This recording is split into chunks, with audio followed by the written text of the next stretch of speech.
Related to the sort of cynicism thing that we were talking about earlier, and I call it the cynicism safety blanket, that sour grapes at an existential level. I had Sean Puri on the show. You know Sean? You've been on My First Million.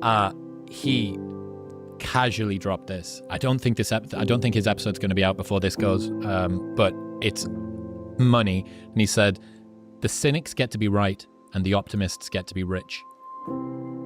And from you, I think the winner's mindset sits in the uncomfortable place between two surface-level contradictions, extreme paranoia in the present and unshakable faith in the future. The tension between the two makes someone hard to beat today and hard to outlast tomorrow. The cynics get to be right and the optimists get to be rich. One of the biggest fallacies of the advice from people who are in your current situation is that they are right most of the time. When you bring a girl home, 99 times out of 100, when your parents say, she's not the girl, I don't like her, she won't last, they're right every single time, except for the one time it matters and you end up marrying the person, right? Like when they say like, you're not going to succeed, like this idea of yours, it's not going to last. And they're right every single time, except for the one time that matters when you hit it big. And so it's one of those things where they are right more times, but they are not more right. So good. Yeah, I wonder whether it's a function of all of our opinions being permanently etched in stone on social media, that it's very easy to seem smart, to have a heterodox idea if you go against the mainstream, because it's romantic. Oh, I had this alternative opinion. I had this negative opinion. I'm not like one of those sheep. I'll believe that things are going to be worse than they are. And then if it turns out better, guess what? I set your expectations super low. Congratulations, you can thank me later. You're like, that is distilled down. British culture at its worst is low expectations. Low expectations delivered through satirical cynicism. Yeah. Why are you doing that? That's lame. That's for losers. That's something that we wouldn't do. You should stop doing the different thing. Tall poppy, you're the one that gets cut down. And it's all that all it shows to me now is a kind of groupthink. Almost like the worst kind of mental telepathy where everybody believes the most unuseful thoughts that everybody else has. Yeah.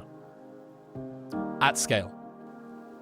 And all it does is lower the bar that you need to get over. I think it's that you're right thing, which is someone says, that's lame, that sucks, blah, blah, blah. And you just say like, you're right.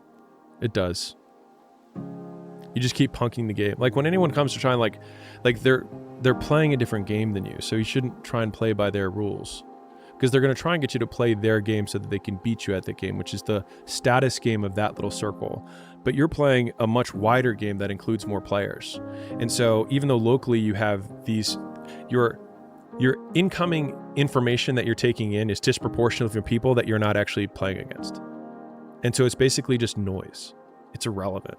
Because if you look on a long enough time horizon, the likelihood that you're like, I mean, again, I think about death a lot, but the idea that when I die, people will be dividing up my assets, arguing over who gets what. There's going to be a caterer at my funeral. Some people won't make it because something came up and they got busy. And then the few people that are there are probably no one that I have in my life right now. And the fact that every single person that I have in my life might not even make it to the funeral to speak over me while I'm dead. It's like, why on earth would I listen to them while I'm alive? Like they can't even make it to probably the single most important personal day of someone's life is someone's funeral, right?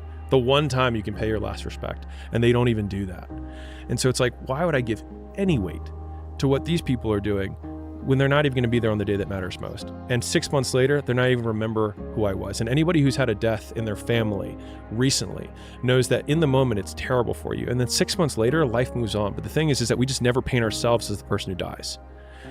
But to me, that's incredibly freeing, because then it's like, If 6 months after I'm dead, no one is going to say my name, no one is going to remember what I did, then then it doesn't matter what I do today. And I think that some people see it as really hopeless, but I see it as very hopeful because it means we have absolute freedom.